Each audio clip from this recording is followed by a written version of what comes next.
It looks like our audience is here. Okay, let's get started. Welcome to everyone. We are now starting this wonderful textile talk. My name is Astrid Bennett. I'm the president of Surface Design Association, a membership nonprofit focused on contemporary fiber and textile art. I'm delighted to welcome you to this week's textile talk, Beyond Boundaries, European Textile Art. Textile Talk webinars are brought to you by the International Quilt Museum, the Modern Quilt Guild, Quilt Alliance, San Jose Museum of Quilts and Textiles, Studio Art Quilt Associates, and Surface Design Association. First, I'd like to share a few housekeeping announcements. This is a webinar, so your screens and mics are not showing. We welcome questions, which we'll answer at the end of all the artist presentations.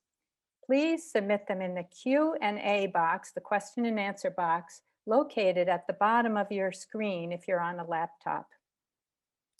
We are honored to bring you these free and inspiring Textile Talks programming.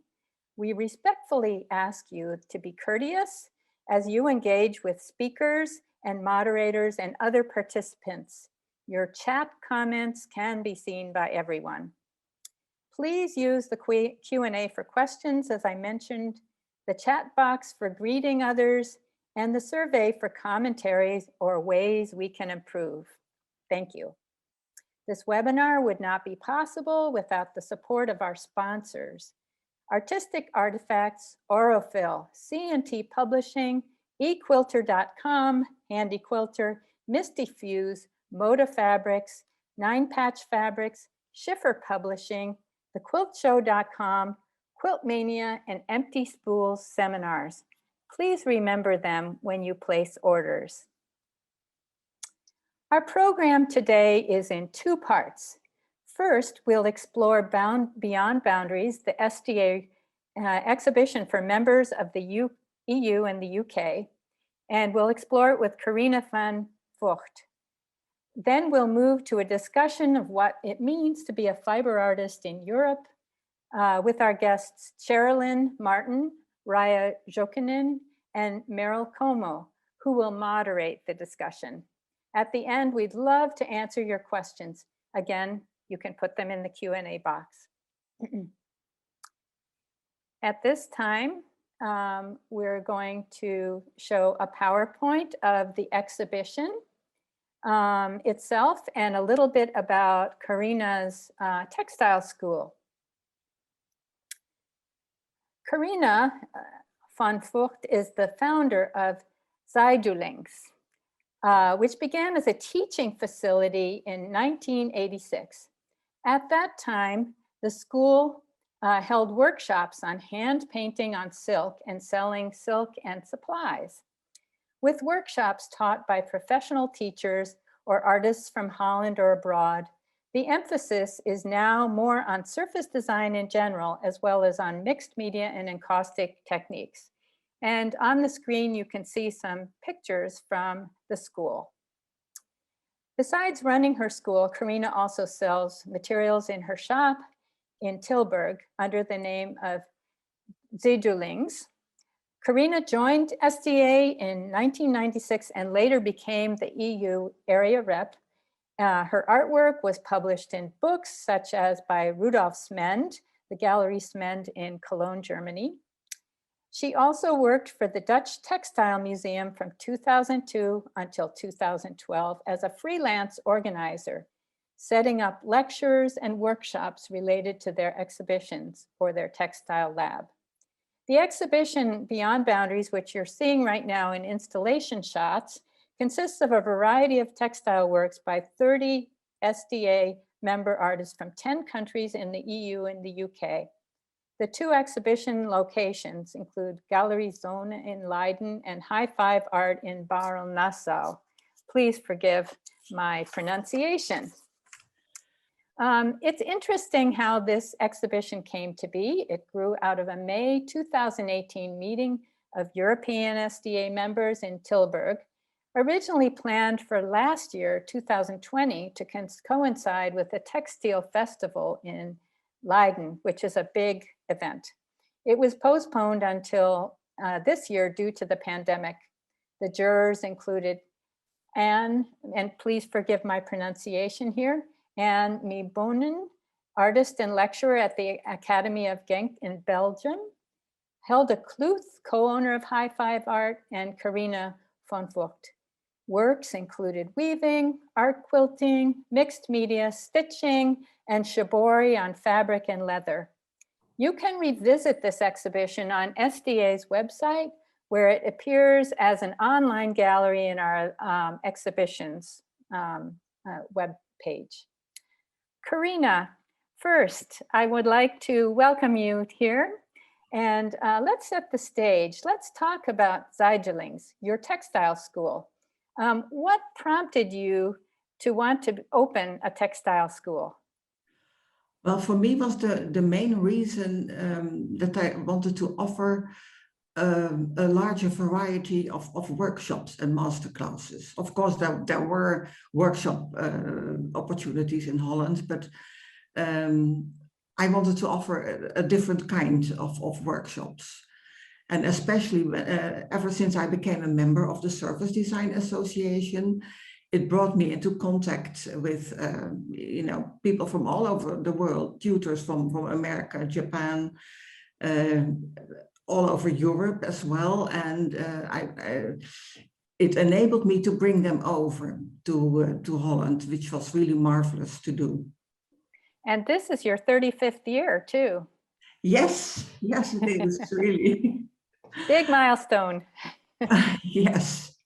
Have you seen changes in the field of presenting workshops over the years? You started with silk painting, as far as I remember. Yes, so that was, I think I did that for about 10 years. Not the traditional way of silk painting. It was more free, and also used the silk painting in combination with other possibilities like batik and shibori and roller printing and screen printing. But after a while, I think from 96 onwards, I had, because of the international teachers, like the first one I remember I invited to come over was Joy Boutrup, and she brought really back the old techniques, old textile techniques, and that was really, at that point, there was hardly any interest anymore in silk painting, so it shifted.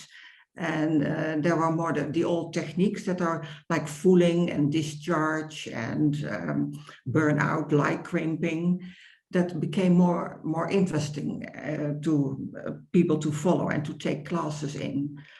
And that also had to do with, I think, in 2002, when I really got my own studio. I also started to work for the Textile Museum, and that opened also for me a lot of possibilities. And so I could host then artists who are exhibiting in the Textile Museum and also work with them in their textile laboratory. So that was really nice to do. And I think that around maybe 2010, it changed again. So then there was more interest in what I would call either high-tech, but also the low-tech techniques. So smart textiles and e-textiles on one hand were really coming up, but also eco-dyeing and printing and natural dyeing was popular. And recycling and reusing of or repurposing materials came up. So that's, and I notice now also that there is a shift to more the traditional techniques like block printing or batik and felting. So I think it's all, trends come and go. Yeah.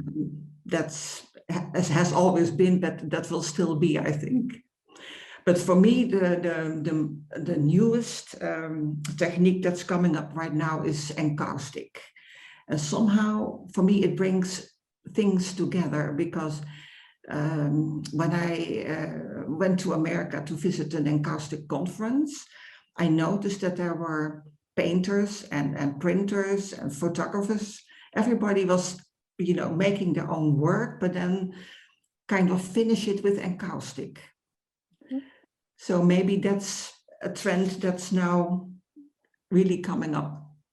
Yes, that makes total sense. And it's interesting to me because it points out how important textile schools were 35 years ago, before the internet, before the groups that we had on the internet. And now, through the pandemic, we've had to shift some of the teaching to online, which isn't very easy, but we're all learning about it right now. So I have some other questions for you. Just about the exhibition itself, can you describe what stood out to you as a juror about this exhibition?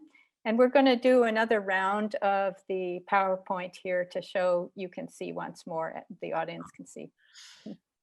Well, what stood out for me was the high level, the expertise of the artist. It was really amazing to see all the images come in of the work that they wanted to show. And also the variety. So it's great that the SDA is hosting so many different, types of textile artists, so that it's not only the painting or printing, but the art quilters and the embroiderers are there, and batik has still a place. So it was really amazing to see all that. Yeah. And I really admired the level of what they sent to us. Yeah.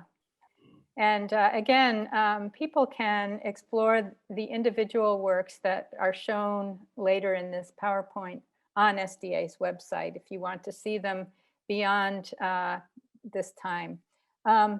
I wondered if you could just tell us a little more about the Textile Festival in Leiden. Was that really planned to be a big event? And I understand that they hope to have it next year.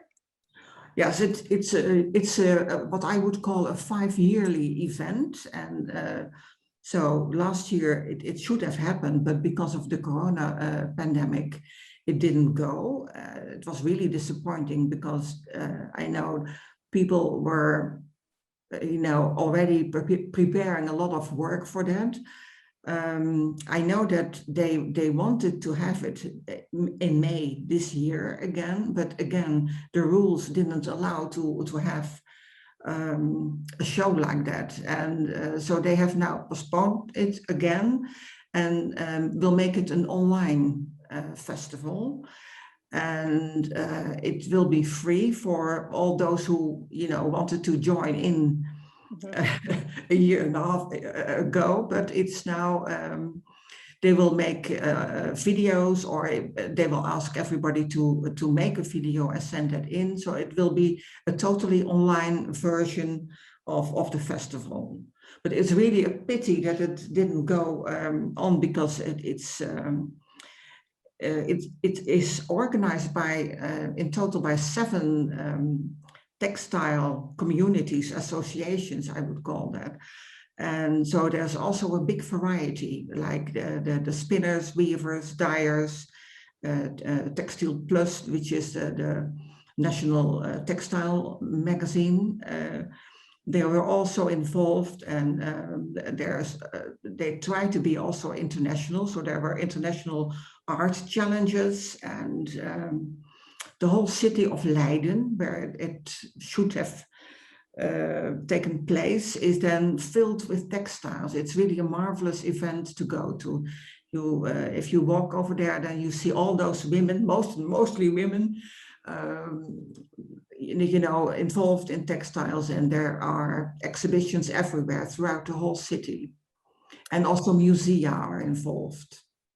Well, we are putting your website and so forth, and the blog for the SDA Europe blog in the chat, as far as I know. So maybe if people are more interested, they can either Google the festival, or maybe eventually you'll have a link to the festival when they go online. So yes, the date is not yet sure, but I will keep if they can always email me. My email address can be found through my website, And they can Google, of course, the Textile Festival, and they will have it posted also on Facebook.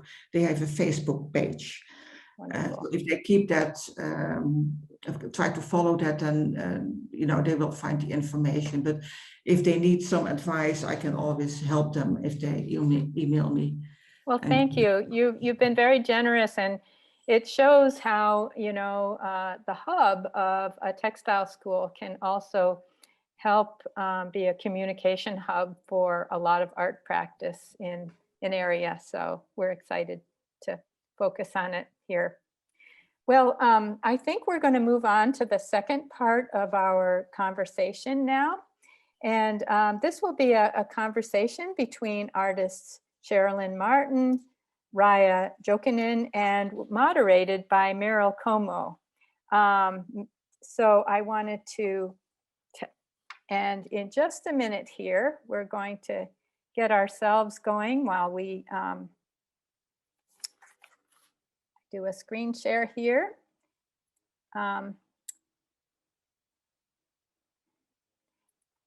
Okay, folks. Next, it looks familiar, doesn't it? But all right. I think this is the old one. I will just go ahead and I will show those pictures in just a minute. Okay, now I have it. Excuse me. One of the things when you do these shows, you have to have your PowerPoint stacked in the right way. So, all right. We are moving on now, and I wanted to introduce our next speakers. Merill will be highlighting this part here. Okay, so just a second here. Apologize. Cherilyn Martin is a practicing artist, and you can see that her images are here in the slides. Artist and teacher working from her textile and encaustic studio in her adopted hometown of Nijmegen, the Netherlands. She was born in the UK. She is an embroidery and textiles graduate from Manchester Metropolitan University. An experienced tutor and teacher, she offers workshops and master classes in the USA, Australia, and throughout Europe. In her classes, she encourages students to push the boundaries of ideas, materials, and techniques in developing a personal visual language.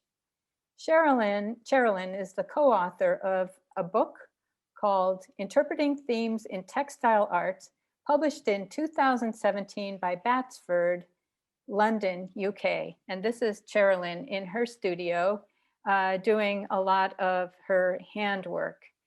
This is the piece that's in the show, and then the other pieces are other recent work. I'd also like to introduce Raija Jokinen, who is from Finland. She studied textile techniques, receiving her MA in 1990 in Helsinki. After her studies, she worked as a textile designer and a teacher of machine knitting and textile design. In addition, she created abstract works of art with paper yarns and produced jewelry using flax. And here you can see Raija in her studio. These pieces you're seeing on the screen actually protrude a little bit from the wall. So they are very lacy sculptural pieces that are all figurative.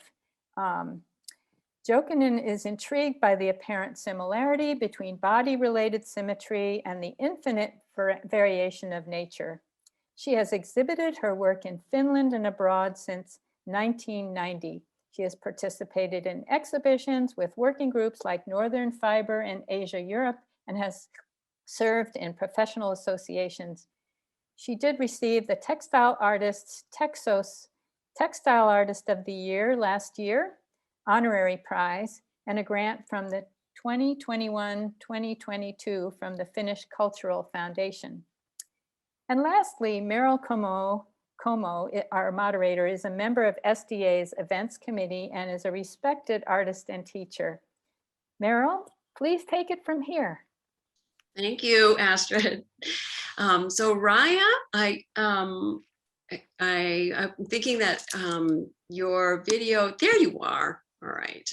So hello, ladies. Hi there.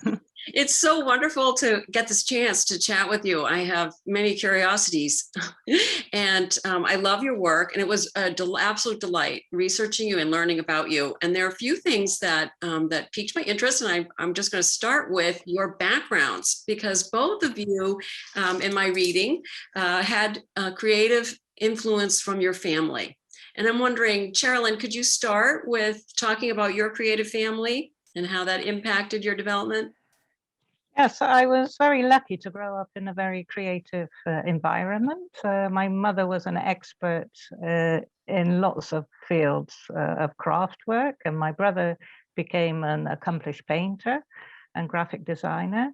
And I think all the experiences I had, being exposed to different techniques like sewing, embroidery, knitting, weaving, basketry, I think this was just, it seemed like a foundation, an apprenticeship almost for my art practice. And I really think that it helped form a deep-rooted artistic and aesthetic sensibility, which I've been able to explore in my creative work. I wonder if if you are exposed to these things as a child, if you have visual memory, but also muscle memory, from having done things as a child, that early learning. I think so. And I think also that it's also almost a discipline that you making becomes second nature. Mm-hmm. It's not something that you later choose to do. It's just something in you that you just pick up and carry on with you. That's my feeling anyway. It's a wonderful thought to think that a family culture can really promote creativity like that. Mm-hmm. And Raija, what I thought was interesting, what I read, it sounds like from grandmother to mother to you, there's like a lineage here, and I'm wondering if you can talk about that a little bit. Yes, my great grandmother was studying at that time. Very long time ago, she studied weaving, and of course that time every household textiles and clothes were made at home, so that was kind of necessity to women to make these needed textiles. So she was kind of sample or example for me, and showed the way how you can learn also those kind of everyday things like hand making things, and then my mother, of course, she could also this kind of idea of making things, and she bought a sewing machine when I was about 4 or 5 years old. So, and she was kind enough to let me try it, and she was not afraid me breaking the sewing machine. So I still stitch on that same machine. so it's very durable and a very, very handy machine. So she also provided our surrounding with the materials. So there were always some little samples of fabrics or yarns, etc., also tools for knitting or stitching. They were available. So that was really kind of interesting. And because I kind of learned the idea that every little sample of textile is a valuable piece of thing. So those samples were piling from my great grandmother. Oh. And I still got some of those textiles with me. So it's kind of story going on. I really hope my daughter will somehow continue, but at the moment she's not. She's having also some other things in her life. Sometimes they define themselves differently and then come back around. Exactly, that's what I'm going to, Yes. to hopefully see. Yes. Interesting, the idea of the samples, because cloth, I believe cloth carries memory. So not only are they sort of samples of technique, but they're carrying forward the memory. That's a wonderful image and idea. Yes. Terrific. So one of the other things I've noticed that I think there's some connection between the two of you is you both seem to create work that refers to life in some way, living things, and I wonder, when you're making this work, do you see yourself coming through into the work? Is there some version of self-portraiture or narrative, diaristic narrative? Or are you really thinking, are you observing life outside of the self?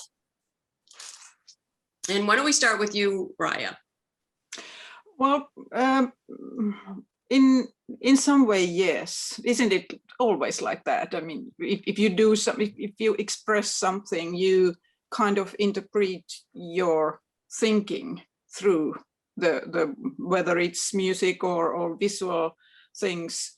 But still, it's also, I think it's a kind of communication also, that there are a lot of things in the world I don't know and I don't understand, and by processing those things through my works, it's probably some kind of slow process of understanding, and in that way you could say that it's part of yourself, isn't it? Yes, that makes sense. And your growth. So in some ways, it's not even necessarily portraiture, but journey. Yes. Journey's evident. Yes. Very good description of it. Yes. And Cherilyn, how about for you? I also think it's an interpretation of emotion and experience, but not only personal. The themes that I've been working with, they're usually universal themes, and hopefully a lot of people can relate to them. But I've noticed that I've been able to work through a lot of emotional stuff through my work, and yeah, it's also a great comfort. It's, not that I've got traumatic experiences in my life or anything, but just general things that happen to us in our life. And it's been a steady progress. And yeah, I think you can resolve a lot of issues through your work. Yeah, so I'm going to pull out and highlight there, this idea that we have common human concerns, right? And this idea of communication. So, it's wonderful that your artwork is both finds commonalities and communicates about them. So it's lovely. I will say that both of you have a very strong graphic quality to your work. It's there's a clarity to sort of line and image and text and so forth. They're different, but they both have this really strong graphic quality, which is related to this idea of we are communicating. And I wonder if you think about that in advance, and if you sketch and plan out what something's going to look like, or do you use a process of editing as you're going along, where you're clarifying and solidifying and strengthening the lines and the forms and the colors? So I think we could start with, we'll rotate, and we'll start with you, Cherilyn, this time. Right. Throughout my creative practice, I've always been very diligent and made plans, done a lot of research, and made compositions using color and line and balance, all the things that I teach to my students these days. But I think in about the last 5 years, things have changed dramatically. And I think that also comes through the path I'm now on, about discussing mortality and commemoration and memory. And I've tended now to discard all those form or design elements using limiting color and composition and just letting the fabric speak and trying to create a very clean, really a clean surface without all the distractions of design elements. The message is the most important thing, and the fabrics and the experience, but not particularly the aesthetic qualities. And that's how I've now come to the very almost simple way of working, that it's now the message that's important. That's why I use text and and try to keep it as clean and simple as possible. But it's very hard because you've learned a lot of stuff in your career, and trying to let that go is quite difficult. So yeah. Yeah, I mean, I noticed that when you use the text, you don't necessarily make it read as though you're reading a book. So there No. No, because it has to have some mystery. And I think if people are interested enough, they will stand there and try and work it out, because it does follow and it does, but just all the words are usually just joined up. But I also think people can ask. If they don't understand something, they should ask the artist. And that's something that doesn't often happen in an exhibition. To ask the artist, what are you trying to say, and what's this about? And it's hopefully trying to start a dialogue with the public, with the viewer, just to draw them in, really. Yes. Well, and I don't think all artists think about the experience of the viewer, but so it's interesting to hear that you're thinking about that relationship, whether you're present standing in front of the work or not. You're thinking about how that viewer is engaging with the work. But when you think you make work to try and artists seem to try and make work that communicates with people. So I think it's important to know where the public is coming from, or the viewer, and to consider their views on your work. Yes, I think about that all the time in my work as well. It doesn't so much control the visual decisions as much. No. It's an impulse that comes from within, wanting to connect. So, Raija, do you want to talk about that? You talk about in terms of the clarity of your work. Yeah, So I somehow recognize some points, like what Cherilyn said, and it's about squeezing your message in a way to the minimum, so that it would be very clear. And I have also this kind of experience of contacts with viewers, and I appreciate it very much. And sometimes when I'm asked that what was the point for certain work, I don't want to tell about my experiences or my ideas behind it, but I try to get the viewers to find out their own experience on it, so that we can start kind of conversation and the work. Well, I very often say that I try to bring up some kind of memories, hidden things we all have in our underconscious thinking, so that they could wake up something forgotten, and maybe open some kind of veins we have closed in some point of our lives. And about the clarity of the working process, that on my part,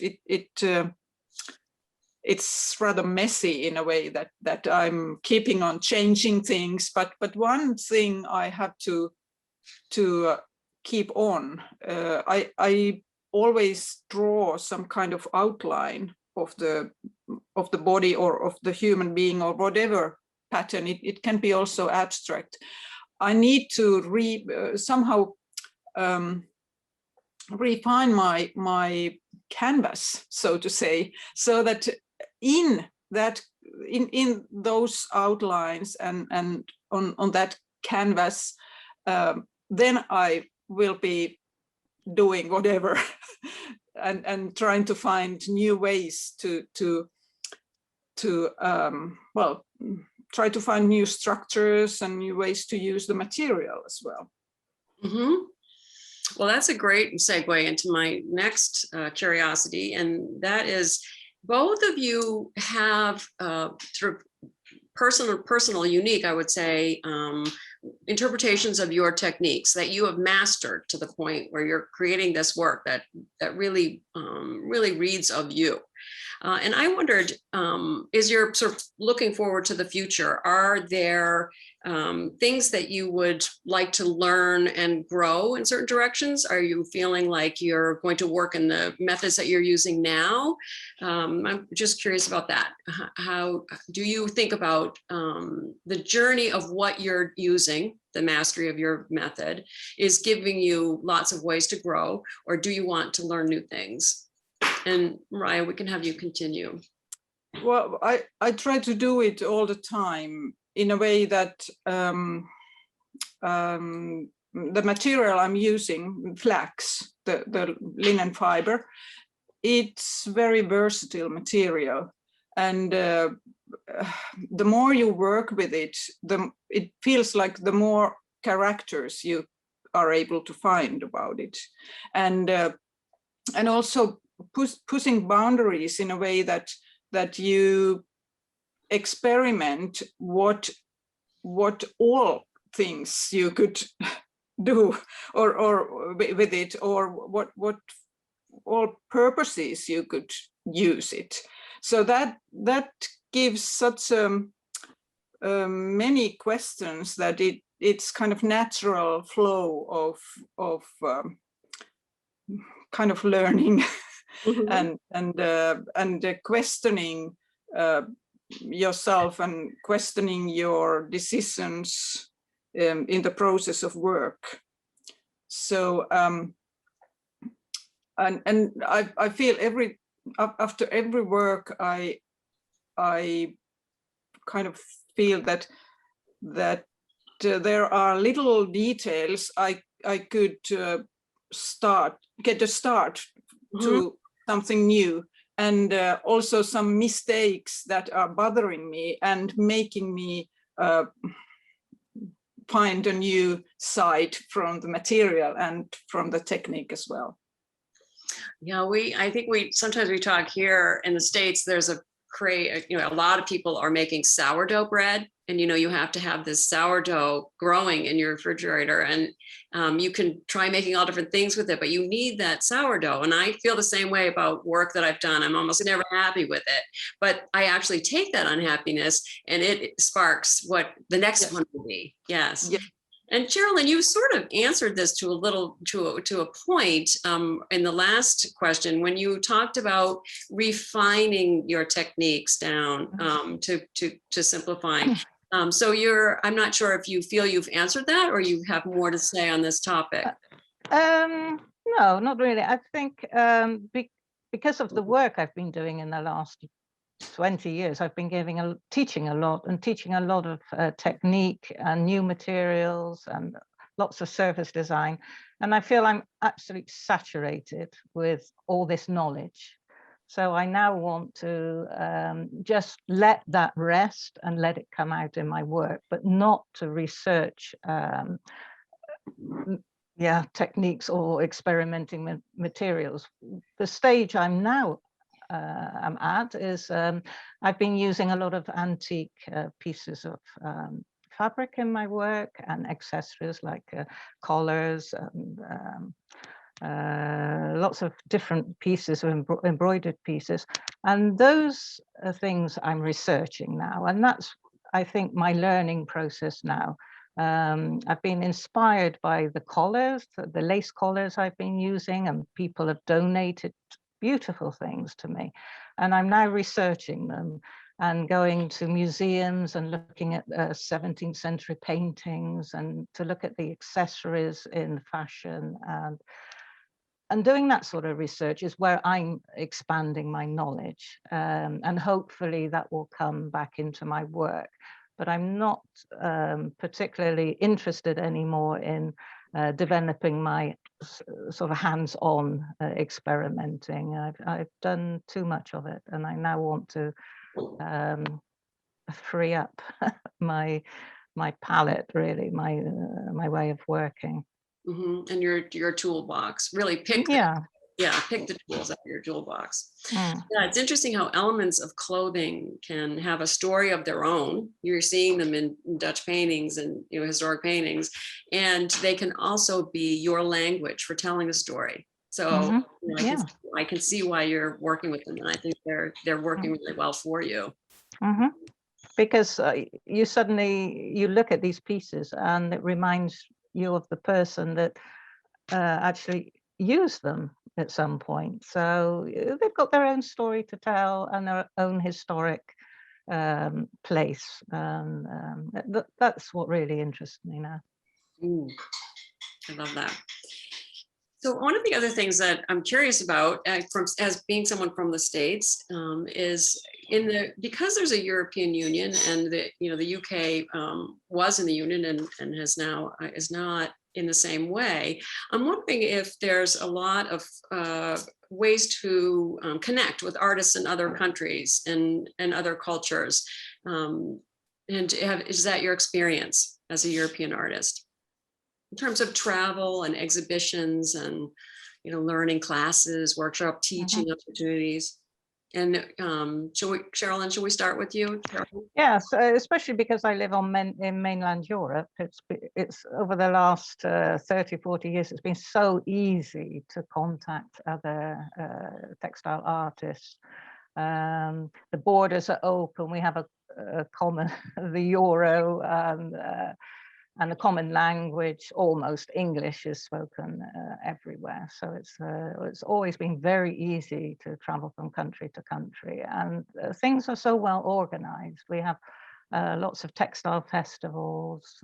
There are lots of textile museums to exhibit work in, and up to now, Britain has been included in that picture, but since Brexit, we're going to have a lot of problems now getting our work in and out of the UK. So things are changing again. There are lots of groups, lots of international textile groups. I'm a member of the Quilt Art Group, the very first quilt art group founded in 85.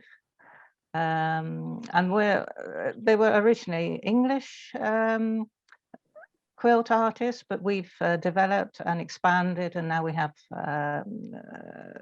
members from many countries, including the States. So it's very vibrant, the textile world in Europe, I find. Do you find that too, Raija? Yes, I agree. What Cherilyn just said about the openness in Europe, and it makes things easier, definitely, and also there's like Cherilyn said, that there are associations. I have also been a member in European Textile Network, which brings together, I think, also people outside Europe, but somehow concentrates on the Middle European countries. And I am from Finland, and a little bit far away from the centers, and it's you can always add some 3-4 hours even with the flight or with the airplane traveling. So it needs a little bit organizing anyway. Travel from here to somewhere, but still it has been really really good, and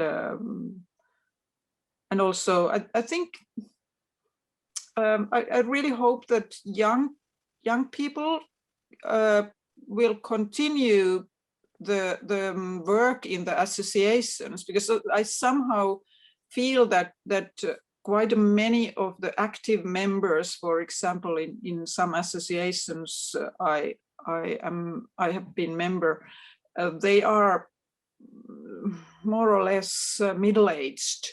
So I hope that young artists will also join to these associations, because that gives always a new perspective and continuation also. Mhm. So it's important that we have contacts and activities together, because if we don't do it, who would? So Mhm. in that way, they are good platforms for cooperation and all kind of activities.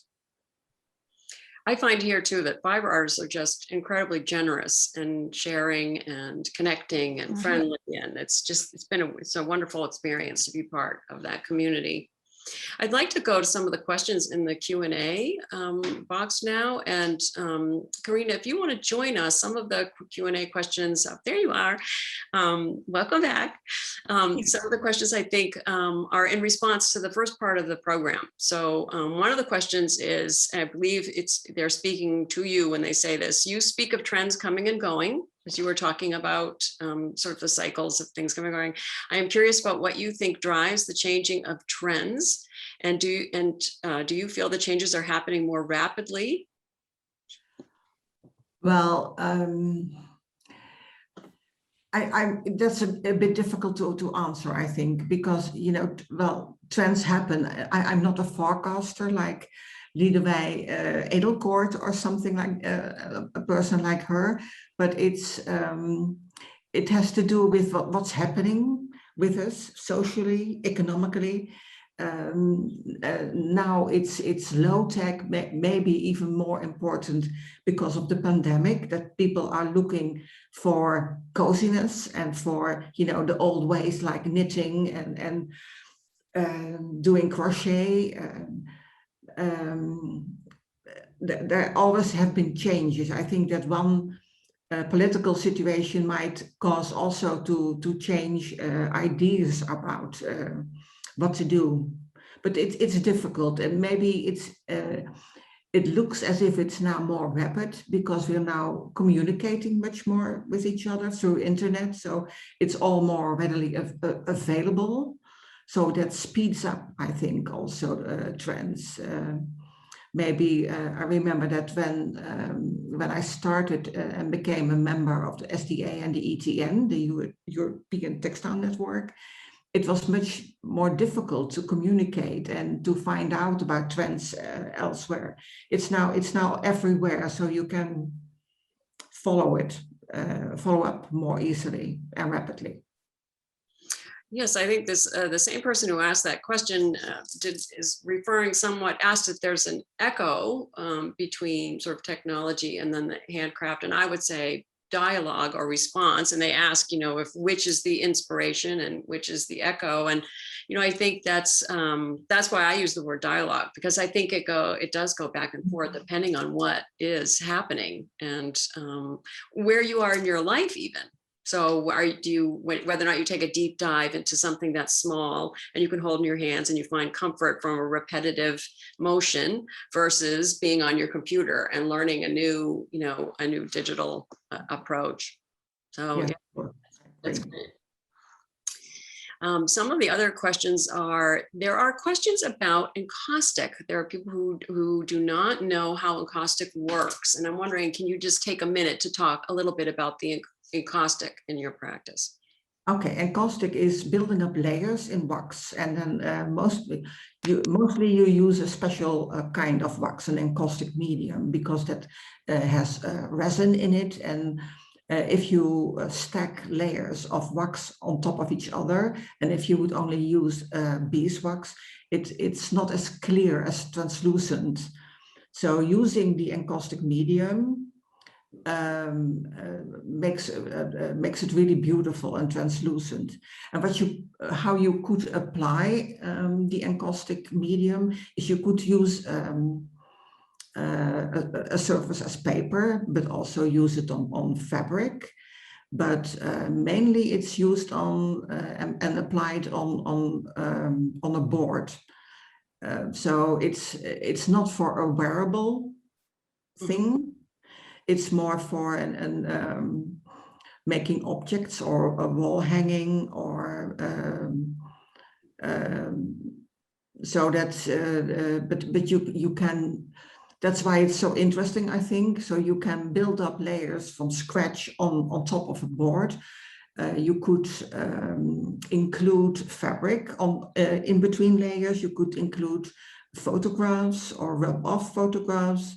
There's a lot of possibilities. I know that now that when I went to the conference in the US, there were so many artists who started from, for instance, silkscreen printing and used their prints and built up layers of wax on top of that.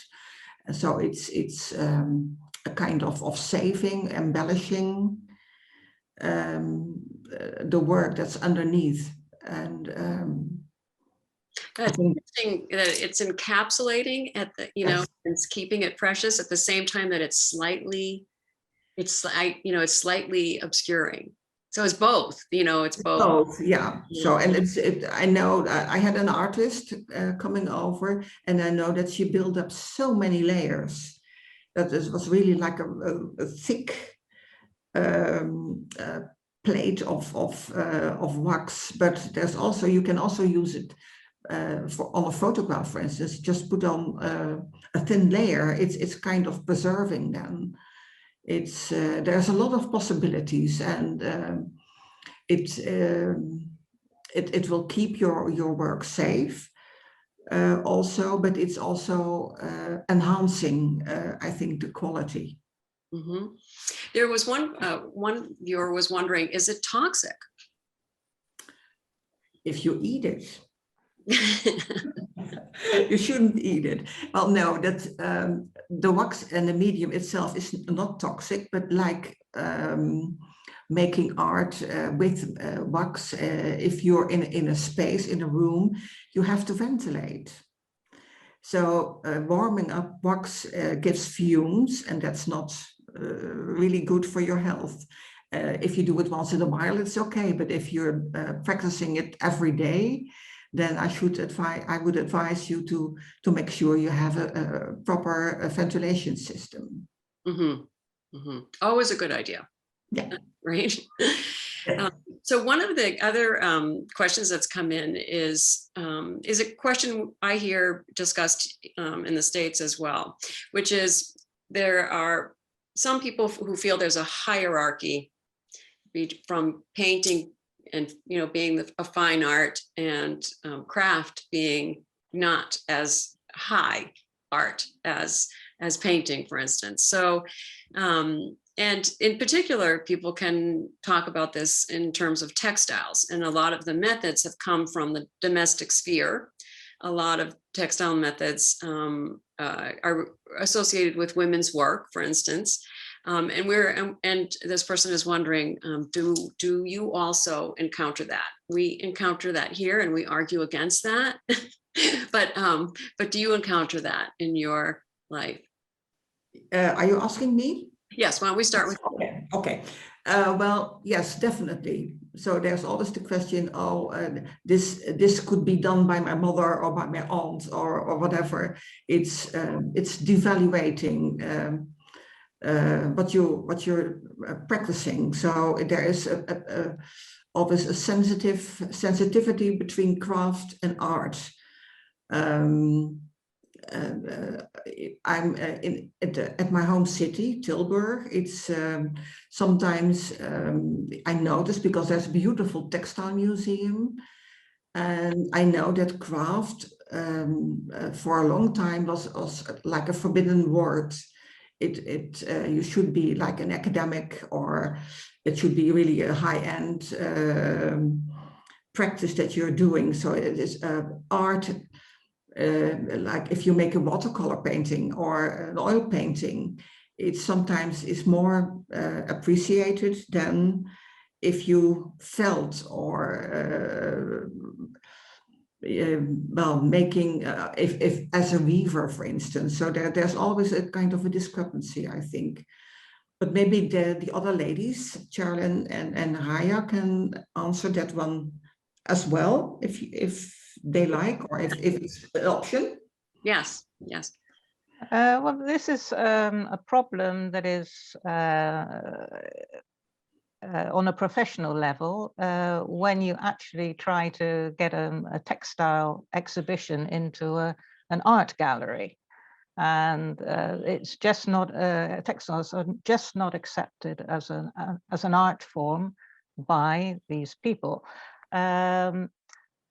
The only galleries I know that do, we do have one gallery now in the Netherlands which specializes in textiles, but other galleries, sometimes there's an owner that does appreciate textiles and they will put on one textile exhibition a year. And they say that it all comes down to economics. They say the textiles just doesn't sell. Paintings do sell, but textiles don't. It's very difficult to sell textiles to the general public.